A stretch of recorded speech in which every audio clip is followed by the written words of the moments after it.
काटो और जलाओ प्रतिरूप भारत के किस राज्य में प्रचलित है?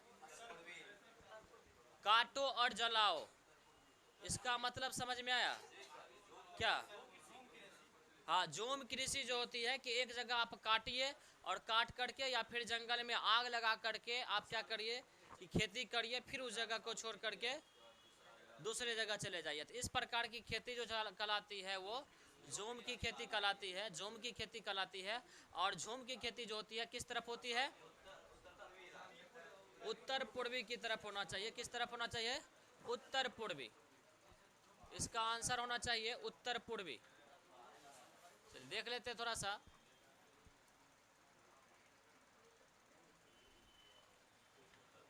देखिए, कृषि का काटो और जलाओ जो प्रतिरूप है ये उत्तर पूर्वी प्रदेशों में प्रचलित है। मतलब उत्तर पूर्वी का मतलब हो गया जैसे कि सिक्किम हो गया, असम हो गया, अरुणाचल प्रदेश हो गया, ये सारे जितना भी हैं यहाँ पर जो होती है कृषि का काटो और जलाओ, मतलब समझ में आ रहा है?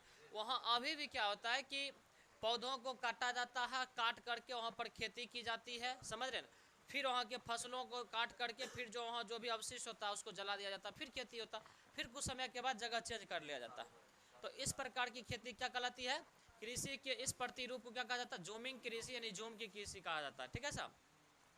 कृषि के इस प्रतिरूप के कई स्थानीय नाम हैं, मतलब इसको अलग अलग जगहों पे अलग अलग नाम से जाना जाता है। जैसे कि कृषि के इस पद्धति को असम में जोम, एमपी में बेवर या डहिया कहा जाता है, डहिया, राजस्थान में बलारा कहा जाता है, केरल में कुमारी ओनम कहा जाता है और आंध्र प्रदेश में पांडु के नाम से जाना जाता है। मतलब जोम की खेती को ही भारत के अलग अलग प्रदेशों में अलग अलग नाम से जाना जाता है। जैसे कि आप देखिए कि असम में इसे जोम की खेती कहते हैं, एमपी में इसे बेबर या डहिया कहते हैं, राजस्थान में इसे बलारा कहते हैं और केरल में इसे कुमारी ओनम तथा आंध्र प्रदेश में इसे पांडु के नाम से जाना जाता है।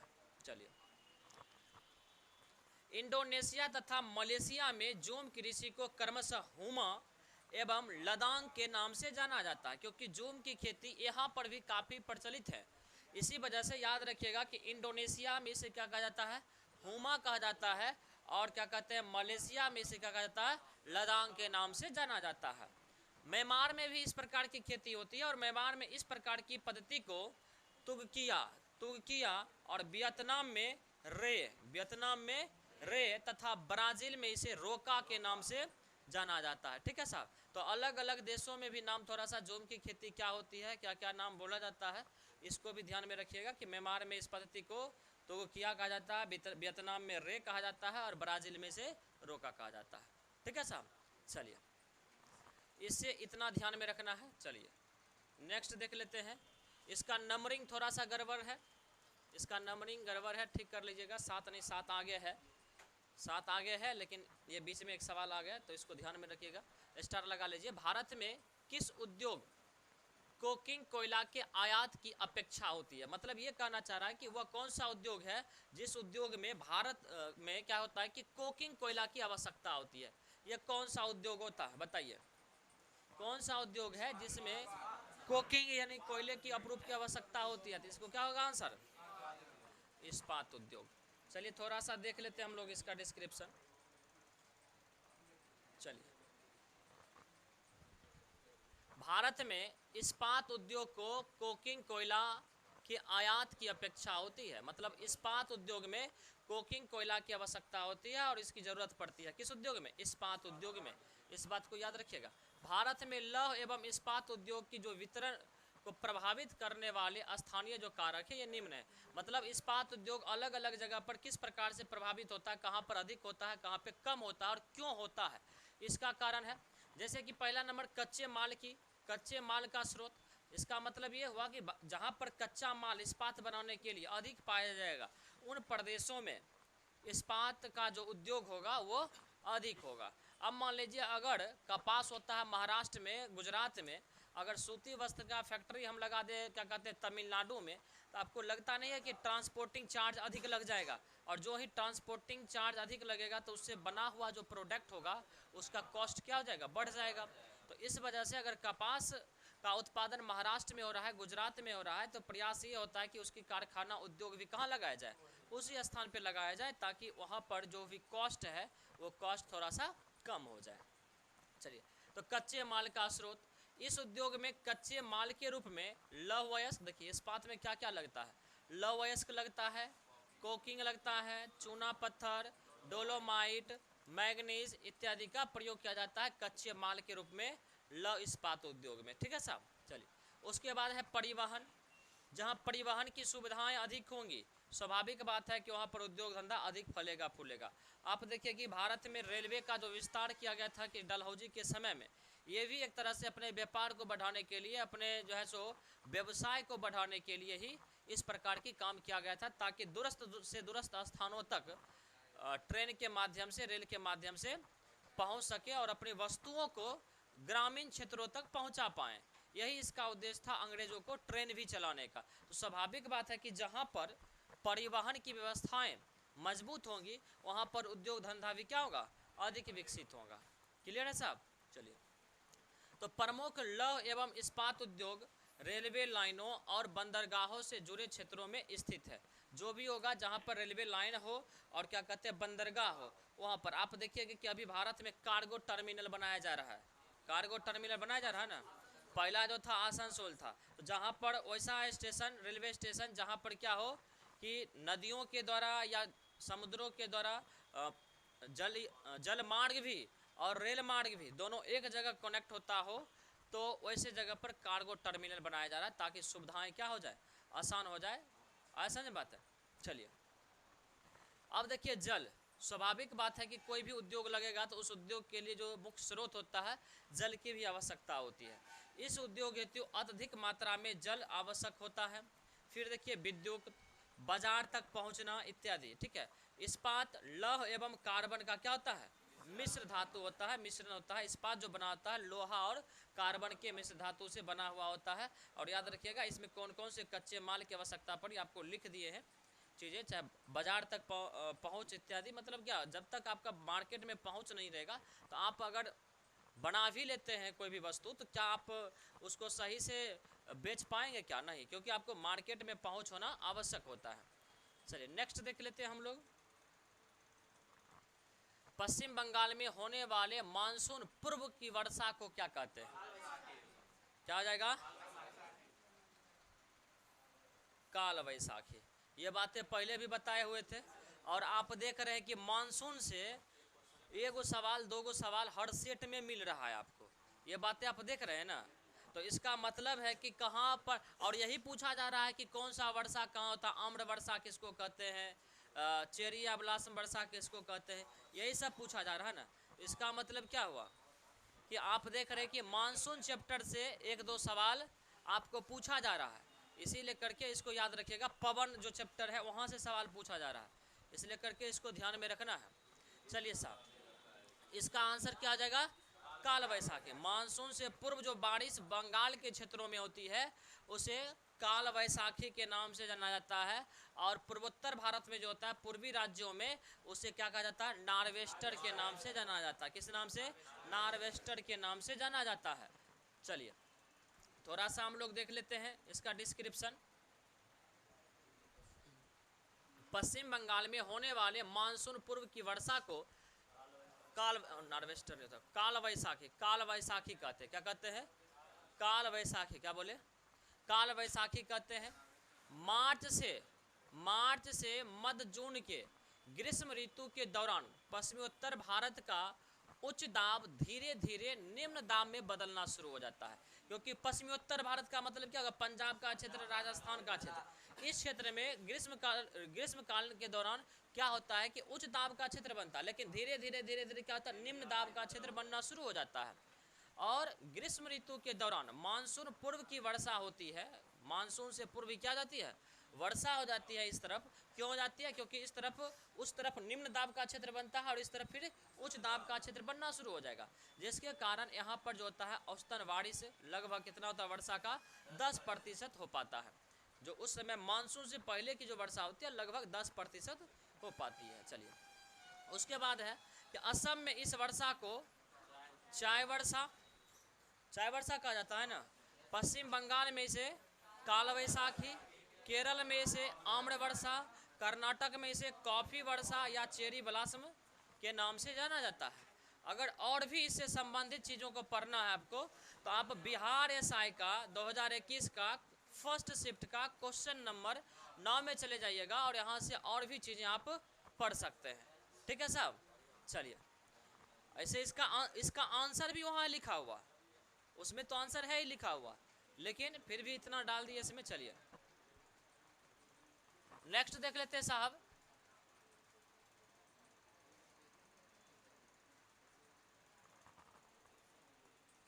कि दक्षिण पूर्वी एशिया के वृद्धि त्रिकोण में सम्मिलित है।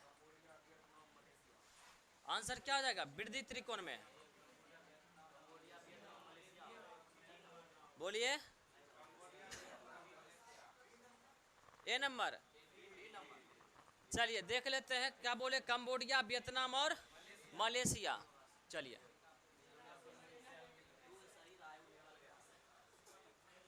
आंसर क्या हो जाएगा? सिंगापुर, मलेशिया और इंडोनेशिया दक्षिण पूर्व एशिया के वृद्धि त्रिकोण में शामिल है। यही केवल पूछता ना त्रिकोण में कौन शामिल है, तब हम लोग याद रखें MLT, त्रिकोण में MLT। ठीक है, हाँ थाईलैंड, ये याद रखता है। यहाँ पर है वृद्धि त्रिकोण, इसका मतलब समझ रहे हैं कि किस देश का जो अर्थव्यवस्था है वो हमेशा दक्षिण पूर्व का जो देश है, वह देश जिसकी अर्थव्यवस्था हमेशा क्या करती है, वृद्धि करती है, बढ़ते रहती है। समझ में, इस तरह की चीजें हैं। तो इसी त्रिकोण में शामिल है दक्षिण पूर्व एशिया में, याद रखिएगा सिंगापुर, मलेशिया और इंडोनेशिया। और क्योंकि ये अवस्थित कहाँ है? दक्षिण पूर्व एशिया में। कहाँ अवस्थित है? दक्षिण पूर्व एशिया में अवस्थित है। कभी कभी आप लोग मैप भी देखा करिए, समझ रहे, जब भी किसी देश की चर्चा होती है तो प्रयास करिए कि उस देश का लोकेशन देखिए, उसके आसपास में कौन सा देश है, उसकी राजधानियाँ कहाँ है, उसके आसपास में कौन सा सागर है, कौन सा जो है सो महासागर है, कौन सा जल संधि है, थोड़ा सा इस सबको देखा करिए। समझ रहे, आप थोड़ा सा अगर ज़्यादा मेहनत नहीं करिएगा तो फिर एक टीचर कितना करवा सकता है आपको, पहले बताइए। आपको खुद भी थोड़ा बहुत करना पड़ेगा। चलिए, दक्षिण पूर्व एशिया में ही, दक्षिण पूर्व एशिया में क्या होता है? अफीम का उत्पादन हेतु प्रसिद्ध क्षेत्र गोल्डन ट्रायल स्थित है, जिसके अंतर्गत म्यांमार, थाईलैंड और लाओस आते हैं। देखिए ये है क्या, ये त्रिकोण वृद्धि त्रिकोण था जिसकी अर्थव्यवस्था बढ़ती है, लेकिन ये अफीम के उत्पादन के लिए एक त्रिकोण है, केवल गोल्डन ट्रायल बोलते हैं इसको, गोल्डन त्रिकोण यानी सुनहला त्रिकोण। समझ रहे हैं? तो इसमें जो शामिल है म्यांमार, थाईलैंड और लाओस। अभी आपको बोले थे ML और T, म्यांमार, L से लाओस और T से थाईलैंड। ठीक है, MLT याद रखिएगा, जैसे हम लोग बीमा निकालते हैं। चलिए, तो ये है गोल्डन ट्रायल में शामिल, गोल्डन त्रिकोण में शामिल, जो किसके लिए प्रसिद्ध है? अफीम के उत्पादन के लिए। किसके लिए प्रसिद्ध है? अफीम के लिए। मलेशिया, इंडोनेशिया, थाईलैंड एवं सिंगापुर को सम्मिलित रूप से एशियन टाइगर के नाम से जाना जाता है। तो कई बार सवाल आएगा कि एशियन टाइगर में निम्नलिखित में से कौन सा देश शामिल नहीं है, या कौन सा देश शामिल है एशियन टाइगर में। समझ रहे हैं? तो याद रखिएगा एशियन टाइगर में जो शामिल है कौन है? Malaysia, Indonesia, Thailand, Singapore. Malaysia, Indonesia, Thailand और सिंगापुर। ठीक है, ये एशियन टाइगर में शामिल है। एशियन टाइगर देशों की जो अर्थव्यवस्था होती है उसमें अत्यधिक तेजी से क्या होती है? प्रवृद्धि होती है। प्रवृद्धि होगा मतलब अधिक तेजी से क्या करती हैं? बढ़ती हैं। ठीक है साहब, तो याद रखिएगा एशियन टाइगर को। चलिए, कंबोडिया की बात आई तो याद रखिएगा कंबोडिया में अंकोर वाट का मंदिर स्थित है, जो किसका मंदिर है? विष्णु मंदिर है। कंबोडिया में किसका मंदिर है? चलिए चलिए, अच्छा कंबोडिया की राजधानी कहाँ है? कंबोडिया की राजधानी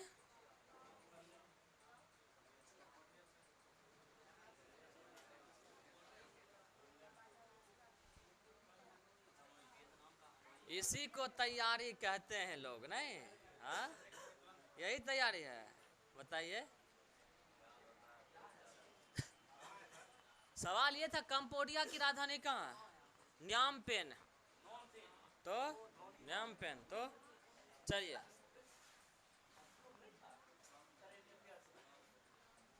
था ना करंट अफेयर्स है। ये है राजधानी और क्या कहते हैं दिवस, प्रमुख दिवस, ये सब तो आपको मिल जाता है वहीं पर। राष्ट्रपति, प्रधानमंत्री सब मिल जाता है करंट अफेयर में।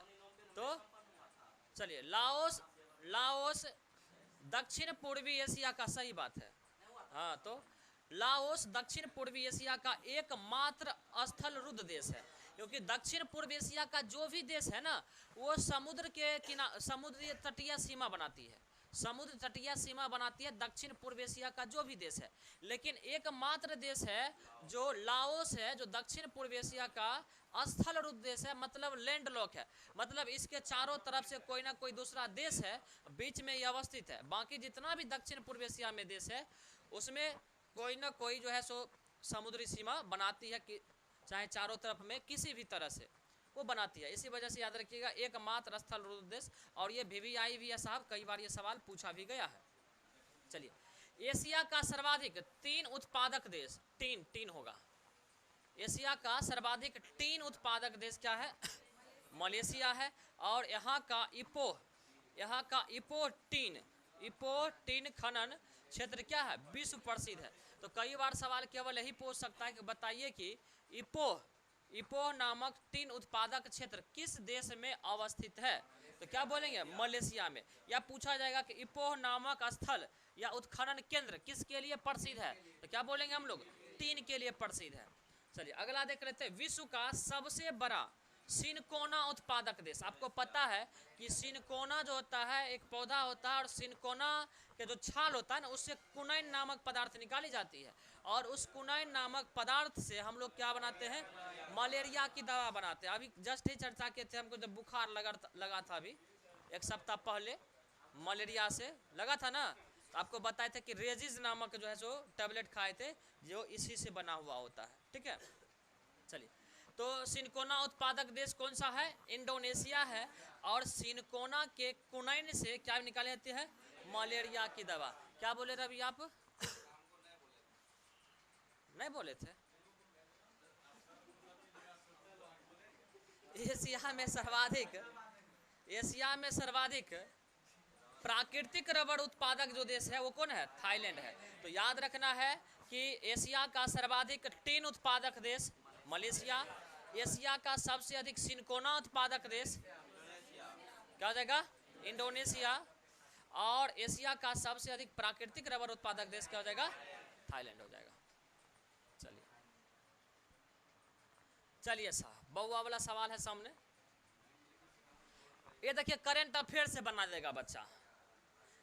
करंट अफेयर से कई बार लिखाते हैं कि हाल ही में मझगांव डॉक मुंबई में निर्मित जल सेप यार्ड, ये लिखाते हैं ना करंट अफेयर में, हर महीना में कुछ ना कुछ लिखाते हैं।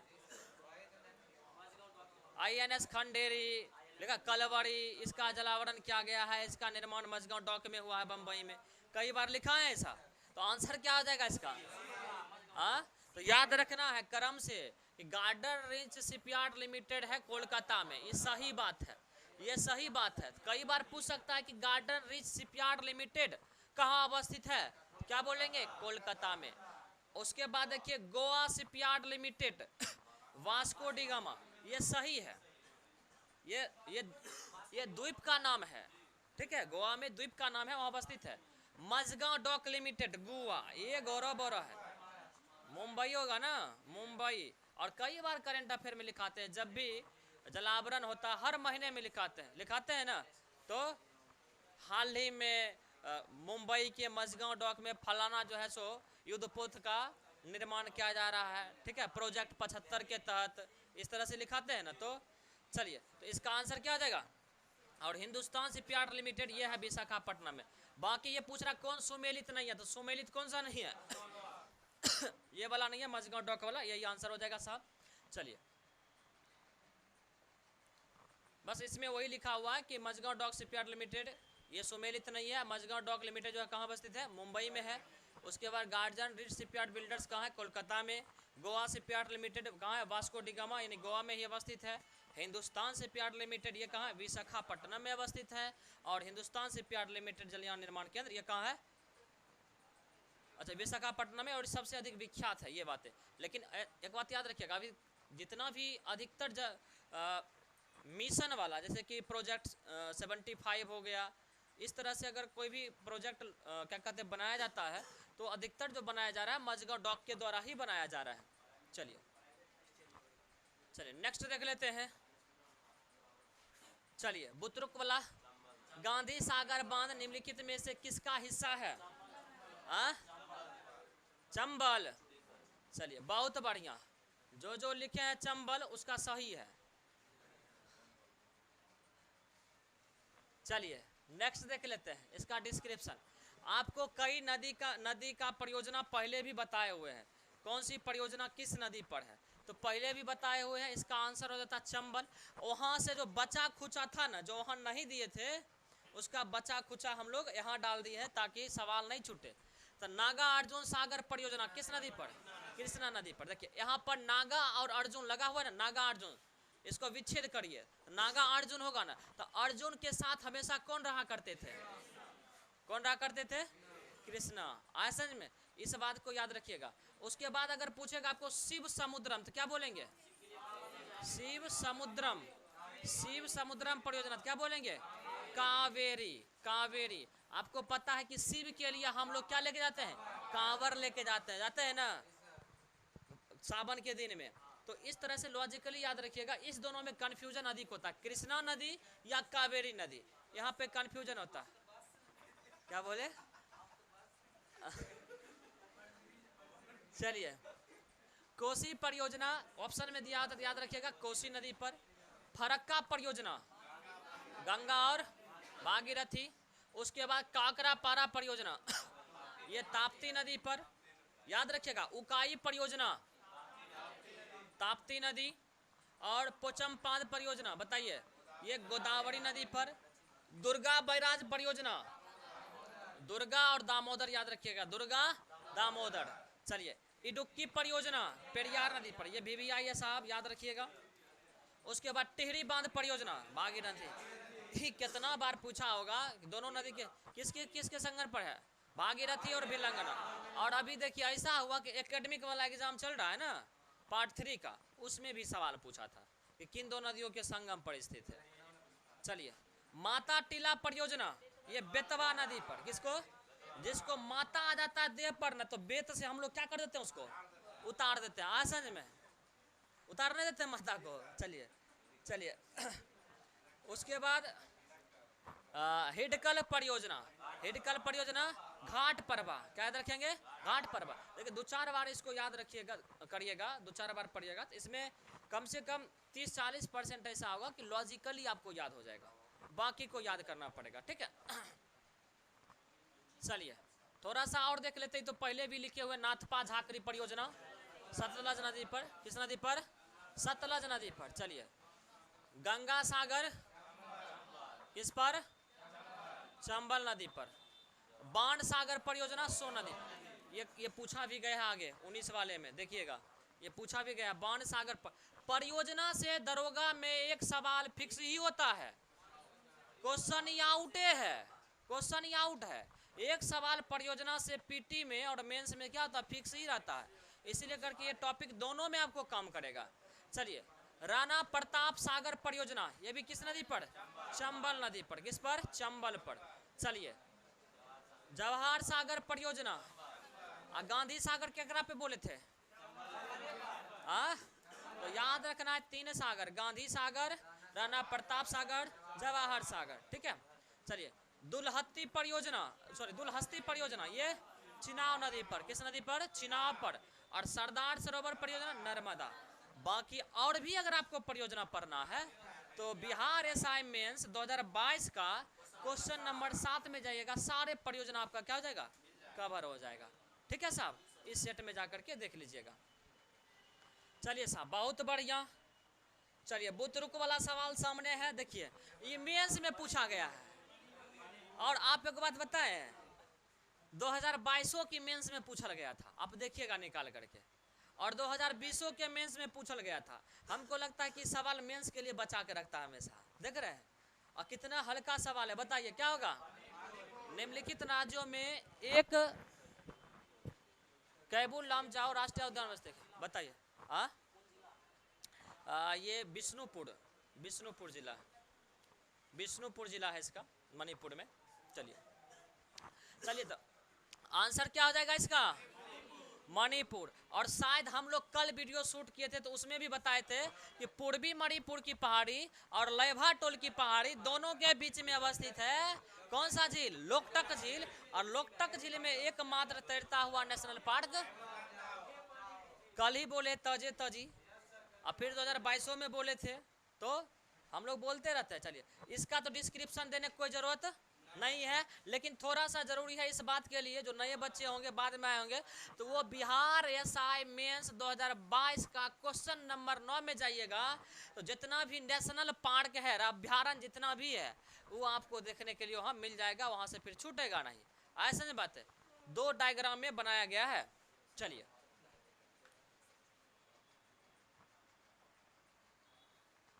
चलिए साहब, निम्नलिखित में से भारत में सदाबहार वन कहाँ पाए जाते हैं? कल ही चर्चा हुआ है, कल ही चर्चा हुआ था ना, कि जो भी पूर्वोत्तर का हो गया, पश्चिम बंगाल हो गया, थोड़ा सा असम हो गया, मेघालय हो गया, त्रिपुरा हो गया, मिजोरम हो गया, उसके बाद क्या कहते हैं सह्याद्री का क्षेत्र हो गया, उसके बाद क्या कहते हैं अंडमान निकोबार हो गया, लक्षद्वीप हो गया, इस सब में कौन सा वन? सदाबहार वन। कल ही चर्चा किए थे ना। तो देखिए, वनस्पति से मेंस में 2 सवाल आ गया ना, तो चलिए, तो इसका आंसर क्या हो जाएगा? असम हो जाएगा। क्या हो जाएगा? असम हो जाएगा। तो कल हम लोग ने 2 वन पढ़ा दिए थे आपको, एगो पर्वतीय वन पढ़ा दिए थे और एक मैंग्रोव वनस्पति पढ़ा दिए थे। आज हम लोग सदाबहार वन पढ़ लेते हैं, अब पतझड़ पढ़ लेते हैं, दोनों पढ़ लेंगे, बस वनस्पति लगभग कंप्लीट। चलिए चलिए, देखिए साहब, उष्ण कटिबंधीय सदाबहार वन, ये वन क्या कहलाता है? कल भी बताए थे कि वैसा वन जहां पर क्या हो, जहां के पेड़ पौधों में सालों भर क्या हो कि पत्तियां हरे भरे हो, कुछ पत्तियां हमेशा गिरती रहें और कुछ पत्तियां नई पत्तियां हमेशा आती रहें, तो इस प्रकार के वन को क्या बोलते हैं? सदाबहार वन बोलते हैं, या बोलते हैं सदाहरित वन बोलते हैं। ठीक है। और ये वन वैसे क्षेत्रों में पाया जाएगा जहां 200 सेंटीमीटर से क्या होती है? अधिक वर्षा होती है। 200 सेंटीमीटर से अगर अधिक वर्षा होगी तो वहां पर सदाबहार वन पाया जाएगा। और याद रखिए, उष्ण कटिबंधीय सदाबहार वन उसी जगह पे पाया जाता है जहां पर गर्मी भी अधिक हो और वर्षा भी अधिक हो, ऐसा समझ में, वैसे क्षेत्रों में। अब देखिए, ये अधिकतर जो पाया जाता है ना पश्चिमी घाट के तरफ, क्योंकि वहां पर आपको पता है कि पहाड़ियां हैं, तो पहाड़ियां होगा तो स्वाभाविक बात है कि वहां पर वर्षा करवाएगी मानसूनी हवा को रोक करके, और जो भी बाकी का मानसूनी हवा जो आता है वो हिमालय में टकराती है। तो हिमालय से सटा हुआ जो भी क्षेत्र है, खास करके पूर्वोत्तर राज्य, क्योंकि हवा जब स्विंग करती है, मानसून चैप्टर में पढ़ाएंगे, इस प्रकार से करती है, तो जो भी मेघालय वगैरह में आपको पता है कि सबसे अधिक वर्षा होती है, तो उन सारे क्षेत्रों में, शिलोंग का जो पठार वगैरह है, उन सारे क्षेत्रों में आपको सदाबहार वन देखने के लिए मिलेगा। तो इसका विस्तार जो है कहाँ है? सह्याद्री यानी पश्चिमी घाट, शिलोंग का पठार, अंडमान निकोबार समूह जहां पर कितना परसेंट है? 95%, और लक्षद्वीप में है। याद रखिएगा इसको। उत्तरी जो सह्याद्री है, उत्तरी सह्याद्री क्षेत्रों में सदाबहार वन को 16 वन कहा जाता है। क्या कहा जाता है? 16 वन। क्या कहा जाता है? 16 वन कहा जाता है। चलिए, यहाँ की पेड़ की लंबाई जो औसतन होता है 60 मीटर से क्या होता है? अधिक होती है। और यहाँ पर पाए जाने वाले जो वृक्ष हैं प्रमुख, वो है महोगनी। कौन है? याद रखिएगा, कई बार सवाल पूछ देता है, निम्नलिखित में से कौन से वृक्ष सदाबहार वनस्पतियों के हैं या सदाबहार वनस्पतियों के हिस्से हैं? तो वृक्ष का नाम याद रखिएगा। या पूछ देगा कि महोगनी निम्नलिखित में से किस वनस्पति का हिस्सा है, तो दे देगा आपको क्या कहते हैं ऑप्शन में। तो याद रखिएगा, महोगनी, रोजवुड, आवनुस, बांस, जारुल, बेत, सिनकोना, रबर और गुर्जन वृक्ष, ये स्पेशली असम में पाया जाता है, गुर्जन वृक्ष। ठीक है, तो इस बात को याद रखिएगा साहब। ये सारे किस प्रकार के वनस्पति हैं? सदाबहार वनस्पति। देखिए, जितना हम लोग प्रीवियस ईयर करवा रहे हैं, इतना ही अगर आप आत्मसात कर लेते हैं, तो फाउंडेशन बैच में जो पढ़ाए नहीं पढ़ाए वो लगवाते हैं, इतना ही कर लीजिएगा तो आप रिजल्ट में शामिल जरूर हो जाइएगा। अगर पिछले पैटर्न पे सवाल पूछता है तो, और पूछेगा ही, क्यों नहीं पूछेगा? बहुत होगा तो 5-7-10% का चेंजिंग करेगा। ये बीपीएससी वाला थोड़े अतुल प्रसाद थोड़े है कि दिन रात जो है सो कुछ बोलते रहेगा, समझ रहे हैं? चलिए, अब देखिए, उष्ण आर्द्र पर्णपाती वन। उष्ण आर्द्र पर्णपाती वन ये क्या होता है? देखिए, ये वैसे क्षेत्रों में पाया जाएगा जहां पर 100 सेंटीमीटर से 200 सेंटीमीटर क्या हो? वर्षा वाले क्षेत्र हो, तो यहाँ पर पाया जाएगा उष्ण आर्द्र पर्णपाती वन, आपको बताए थे कि कल 2 भागों में बांटे थे हम लोग, उष्ण आर्द्र पर्णपाती वन और शुष्क आर्द्र पर्णपाती। चलिए अब देखिएगा साहब, यह सह्याद्री के पूर्वी ढलान, सह्याद्री जो है ना इसका पूर्वी ढलान, पश्चिमी जो क्षेत्रों में है सह्याद्री का पश्चिमी हिस्सा, वहां पर पाया जाएगा सदाबहार वन, और जो पूर्वी ढलान होगा इस तरह से आपको बताए थे, जैसे कि ये हो गया ना, तो यहाँ पर सारा था क्या सा, ये सदाबहार वन था, लेकिन इसका जो पूर्वी ढलान है, ये पूर्वी वाला हिस्सा, यहाँ पर जो पाया जाता है, क्या पाया जाता है, जो पर्णपाती वन है वो पाया जाएगा। ठीक है, चलिए अब देखिए साहब, ये पूर्वी ढलान प्रायद्वीपीय के उत्तरी पूर्वी पठारी क्षेत्र और शिवालिक का जो श्रेणी क्षेत्र, तराई प्रदेश, इन सारे प्रदेशों में पाया जाता है। और आपको बताए थे कि अगर ओवरऑल बोले उष्ण पर्णपाती या फिर शुष्क पर्णपाती, दोनों को अगर मिला दे तो भारत में सबसे अधिक जो वन पाया जाता है वो पर्णपाती के वन पाए जाते हैं। ठीक है साहब, चलिए अब जैसे हो जाएगा इसमें बांस, महुआ, सखुआ, आम, शीशम, सागवान, चंदन और खैर। ठीक है साहब, ये सब याद रखिएगा, क्लियर है ना। तो बांस देखिए दोनों क्षेत्रों में पाया जाता है, सदाबहार बांस भी होता है और पर्णपाती भी होता है। चलिए अब देखिए शुष्क पर्णपाती किसको बोलेंगे, जहां पर वर्षा क्या हो 70 से 100 cm हो, तो वैसे क्षेत्रों को क्या बोलेंगे, शुष्क पर्णपाती वन। और यहाँ पर केवल जो होता है ना कटीले वन पाए जाते हैं, जहाँ पर झाड़ियाँ होते हैं छोटे छोटे वो होते हैं। और भारत में सर्वाधिक जो वन पाए जाते हैं क्या पाए जाते हैं, पर्णपाती वन पाए जाते हैं, क्या पाए जाते हैं, पर्णपाती वन। और जहां पर देखिए 70 से क्या है 100, और जहां 70 cm से भी कम अगर वर्षा हो तो वहां पर मरुस्थलीय वन पाया जाएगा, क्या पाया जाएगा, मरुस्थलीय वन। जैसे हो गया कैक्टस वगैरह, बबूल हो गया, खजूर हो गया, कांटे वाला जो होगा वो पाया जाएगा मरुस्थलीय में, कोई दिक्कत नहीं ना। तो याद रखिएगा 200 से अगर अधिक वर्षा हो तो सदाबहार वन, 100 से 200 के बीच में हो तब कौन सा, उष्ण पर्णपाती, अगर 100 से 70 के बीच में हो तब हो जाएगा शुष्क, 70 से कम अगर हो तब हो जाएगा मरुस्थलीय। ठीक है साहब, इस बात को याद रखिएगा। चलिए नेक्स्ट देख लेते हैं साहब, जल्दी से खत्म कर देते हैं इसको। भारत का वह राज्य जहां विश्व के थोरियम का विशाल भंडार है, क्या हो जाएगा, आंसर क्या हो जाएगा, केरल हो जाएगा, पक्का।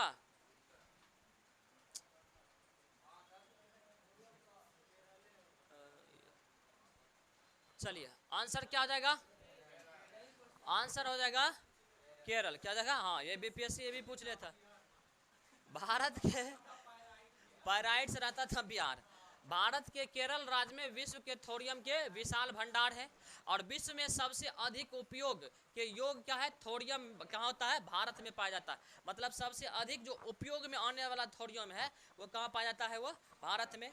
थोरियम के जो प्रकार होते हैं 3 प्रकार होते हैं, क्या क्या होता है, अल्नाइट, थोरेनाइट और मोनोजाइट। क्या होता है, अल्नाइट, थोरेनाइट और मोनोजाइट। चलिए तो ये सवाल आपसे क्या था कि थोरियम कहाँ पाया जाता है, तो कल पूछ सकता है कि लव एस कहाँ अधिक पाया जा सकता है, हो सकता है पूछ सकता है कि मैग्नीज कहाँ अधिक पाया जाता है, हो सकता है आपको पूछ दे कोयला कहाँ अधिक पाया जाता है, हो सकता है पेट्रोलियम कहाँ से निकलता है, ये सब सवाल पूछ सकता है ना। तो इस सवाल अगर पढ़ना है तो चल जाइए बिहार एसआई के मेन 2022 का क्वेश्चन नंबर 16 में, आप जाइएगा वहां से बारीकी से पढ़ लीजिएगा। ठीक है, चलिए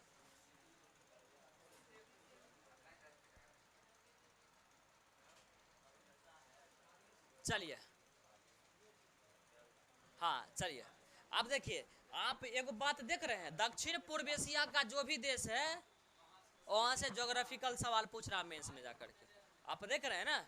चलिए कंबोडिया निम्नलिखित में से किस भौगोलिक और सांस्कृतिक और राजनीतिक उप विभाग में आता है, क्या हो जाएगा, अभी जस्ट पढ़े हैं, क्या हो जाएगा आंसर दक्षिण पूर्वी एशिया, यही होगा ना, अभी ताजा ताजी पढ़े हैं, बासियों ने हुआ है।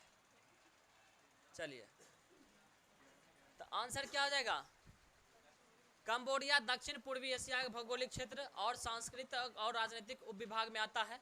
कंबोडिया की राजधानी कहाँ है, नाम पेन है। दक्षिण पूर्वी एशिया प्रजातीय रूप से किसके नजदीक है, चीन से अधिक नजदीक है। मतलब यहाँ का जो लोग होगा ना, जैसन चीन का जैसन लोग होगा, समझ, चीन में जैसा लोग होता है ना, 1-1 फीट का, समझ रहे हैं, जितना जितना गधा का साइज होता है ना, हाँ सच में चीन वाला का साइज उतने होता है, चीन वाला का साइज, अपना यहाँ का गधा भी चीन के लोगों से बड़ा होगा, गलत बोल रहे क्या, इतना हाइट होता है चीन का, समझ रहे। तब देखते अपना सेना उठा लेता कन्हे पर, चल चल तोरा ले चलते बिहार पर बता देते हैं। चलिए, तो भारत का मैक्सिमम भाग देखिए ना, भारत का मैक्सिमम भाग देखिए तो चलिए, आंख उसका बंदे रहेगा, इतनी इतनी आंखें रहता है, समझ रहे। हाँ, मुलुड़ मुलुड़ करते रहेगा, तो भारतीय सैनिक फेराम परा नहीं है। चलिए, सांस्कृतिक रूप से ये किसके नजदीक है? भारत के नजदीक है। मतलब प्रजातीय रूप से, मतलब इसका नाक मुंह होगा ना, वो कैसा होगा? चीन के जैसा होगा। लेकिन सांस्कृतिक रूप से मान लीजिए वो कैसा होगा? उसका पहनावा ओढ़ावा, रहन सहन, समझ रहे, वेशभूषा कैसा होगा? भारतीयों के जैसा होता है। चलिए, उसके बाद देखिए, सऊदी अरब, यमन, ओमान, कतर, कुवैत इत्यादि देश जो होता है किस में आता है? दक्षिणी पश्चिमी एशिया में आते हैं।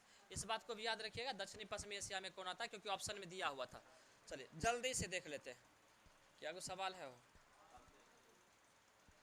चलिए, अगला है निम्नलिखित में से भारत की कौन सी नदी ज्वार नदमुख बनाती है? देखिए क्या आ जाएगा, आपको पता है कि ज्वार नदमुख मतलब एस्चुरी, एस्चुरी समझ रहे। तो एस्चुरी जो बनाती है, दो नदियां बनाती है, नर्मदा और ताप्ती, और दोनों कहां जाके गिरती है? अरब सागर में जाकर गिरती है। ये डेल्टा नहीं बनाती है। पूछा जाएगा कि कौन सी नदियां हैं जो डेल्टा नहीं बनाती है, तो नर्मदा और ताप्ती। तो याद रखिएगा कि नर्मदा और ताप्ती डेल्टा नहीं बनाती है, क्या बनाती है? एस्चुरी बनाती है। तो आंसर क्या हो जाएगा इसका? आपका ताप्ती हो जाएगा साहब। चलिए, भारत में नर्मदा, ताप्ती आदि नदियों ज्वारनमुख बनाती है, मतलब एस्चुरी बनाती है। नदी जहां से निकलती है, देखिए नदी जहां से निकलती है उस स्थान को क्या कहते हैं? उद्गम स्थान। एवं जहां समुद्र में गिरते हैं उसे क्या बोलते हैं? डेल्टा बोलते हैं। क्या बोलते हैं? डेल्टा बोलते हैं। और वो अपनी गाद क्या करती है? जहां वो नदी समुद्र में गिरती है उन क्षेत्रों में क्या कर देती है? विस्तारित कर देती है। और नदी का जो डेल्टा का आकार होता है प्रायः वो कैसा होता है? त्रिभुजाकार होता है। कैसा होता है? त्रिभुजाकार। तो क्योंकि आपको दिया होता ऑप्शन में क्या कहते हैं? कावेरी नदी। थोड़ा सा जल्दी से इसको पढ़ लेते हैं। यह नदी कर्नाटक के ब्रह्मगिरी पहाड़ी से निकलती है। कहां से निकलती है? कर्नाटक के ब्रह्मगिरी पहाड़ी से निकलती है तथा केरल, तमिलनाडु से बहती हुई बंगाल की खाड़ी में जाकर के गिर जाती है। और इसकी कुल लंबाई कितना है? 805 किलोमीटर है। और नदी की लंबाई में 10-20 किलोमीटर का अंतर हो सकता है, क्योंकि अलग अलग जो डाटा होता है उसमें थोड़ा बहुत डिफरेंस हो सकता है। इसकी प्रमुख सहायक नदियां जो है क्या होती है? हेमावती, अमरावती, सुवर्णावती और अक्रावती। क्या है? अक्रावती। ठीक है, तो याद रखिएगा कावेरी का। तो कावड़, आपको पता है कि कावड़ मैक्सिमम जो होता है ना, के लेके जाती है? महिला लोग अधिक इस भक्ति भावना रहती है। जागो महादेव सुतो महादेव में रहती है ना, तो याद रखिए कावड़ लेके कौन जाती है? महिला। ऐसा देखिए महिला के नाम पर पड़ल है। हेमावती, अमरावती, सुवर्णावती, अक्रावती, ढकरावती नहीं, सुवर्णावती। ठीक है, अक्रावती। ठीक है, तो मायावती नहीं, याद नहीं रखना। चलिए, तो शिव समुद्रम एवं होनेगल जलप्रपात जो है इसी नदी पर, शिव समुद्रम अभी बताते ना, शिव समुद्रम और होनेगल जलप्रपात जो अवस्थित है वो किस पर है? कावेरी नदी पर है। और इस नदी पर कृष्णा सागर जलाशय भी बना है, और इसे दक्षिण की क्या कहा जाता है? गंगा भी कहा जाता है। किसको? दक्षिण। हाँ, याद रखिएगा साहब, जल्दी से करना है क्योंकि टाइम भी ओवर हो रहा है। चलिए, ताप्ती, ताप्ती नदी, इसका जो उद्गम स्थल है कहाँ है? सतपुड़ा की पहाड़ी है। कहाँ है? सतपुड़ा की पहाड़ी। और इसकी कुल लंबाई 724 किलोमीटर है। और इसका जो प्रवाह क्षेत्र है महाराष्ट्र, एमपी एवं गुजरात में बहती है। और सूरत शहर जो है इसी के किनारे। सूरत किसके किनारे है? ताप्ती नदी के किनारे। और यह नदी डेल्टा नहीं बनाती है। क्या बनाती है? एस्चुरी बनाती है। और इस नदी पर कौन सा परियोजना? उकाई परियोजना। कौन सा? उकाई परियोजना है। और जल विद्युत परियोजना इसी नदी पर अवस्थित है। ताप्ती नदी पर कौन सा? उकाई। चलिए, अगला देखिए, गोदावरी। इस नदी का उद्गम स्थान महाराष्ट्र के नासिक के पास कौन सा? पश्चिमी घाट के पास त्र्यंबक पहाड़ी है। कौन सा है? त्र्यंबक पहाड़ी है। इसका प्रवाह क्षेत्र महाराष्ट्र, आंध्र प्रदेश एवं कहाँ है? मध्य प्रदेश में है। ये प्रायद्वीपीय भारत की सबसे लंबी नदी है। जो प्रायद्वीपीय भारत है उसकी सबसे लंबी नदी कौन सी नदी है? गोदावरी। और गोदावरी कहाँ से निकलती है? महाराष्ट्र के नासिक के त्र्यंबक पहाड़ी से निकलती है, और फिर आंध्र प्रदेश में जाकर के ये बंगाल की खाड़ी में गिर जाती है। इसकी लंबाई कितनी है? 1465 किलोमीटर है। इसे वृद्ध गंगा के नाम से क्या बोले? हाँ, 1465। चलिए, इसकी प्रमुख सहायक नदी कौन सा है? बेनगंगा, इंद्रावती, मंजीरा। क्या याद रखेंगे? पेनगंगा बेनगंगा, क्या याद रखेंगे? पेनगंगा बेनगंगा। इंद्रावती मंजरा, क्या याद रखेंगे? पेनगंगा बेनगंगा, इंद्रावती और मंजरा। क्लियर है ना? चलिए, इसकी प्रमुख सहायक नदी। और इंद्रावती, अकरावती, अमरावती, ये सब कावेरी। याद रखिएगा, जितना भी बती है सब कावर लेके जाती है, आए समझ में? चलिए, लगभग लगभग। चलिए उसके बाद देखिए मंजरा नदी। मंजरा जो है हैदराबाद के पास गोदावरी से मिलती है। तो याद रखिएगा, मंजरा जो नदी है ना, वो हैदराबाद के पास जाकर के किस में मिल जाती है? गोदावरी में जाके मिल जाती है। चलिए साहब, इतना बात हम लोग याद रखेंगे। उसके बाद, क्योंकि 4 ऑप्शन में दिया हुआ था ना, जल्दी से इसको कर लेते हैं 5 मिनट में। महानदी, यह छत्तीसगढ़ के विंध्याचल पर्वत के अमरकंटक की पहाड़ी से, आपको बताए थे कि अमरकंटक से 3 नदियां निकलती है। पश्चिम की तरफ नर्मदा, पूरब की तरफ महानदी और उत्तर की तरफ सोन नदी निकलती है ना। 3 नदियां निकलती है अमरकंटक से, याद रखिएगा। इस तरफ जो निकलेगी पश्चिम की तरफ, वो हो जाएगी नर्मदा, क्या हो जाएगी? नर्मदा। और पूरब की तरफ महानदी, और उत्तर से जो निकलेगी दक्षिण की तरफ बहेगी, ये क्या हो जाएगा? सोन। इस प्रकार से, ठीक है ना? चलिए अब देखिए साहब, देखिए विंध्याचल पर्वत श्रेणी का हिस्सा है मैकाल पर्वत, ठीक है। और इसी की ऊंची चोटी है अमरकंटक, ठीक है। यहीं से निकलती है और इसकी कुल लंबाई कितना है? 858 किलोमीटर है। यह उड़ीसा के कटक के पास बंगाल की खाड़ी में गिर जाती है। और इस पर हीराकुंड बांध और कौन सा बांध है? टिकरापारा। कौन सा है? टिकरापारा। हीराकुंड और टिकरापारा। चलिए याद रखिएगा, हीरा होता है महा महंगा, याद रखिएगा। हीरा क्या होता है? महा महंगा, याद रखिएगा। चलिए नर्मदा, इसका उद्गम स्थल कहाँ है? छत्तीसगढ़ का अमरकंटक पर।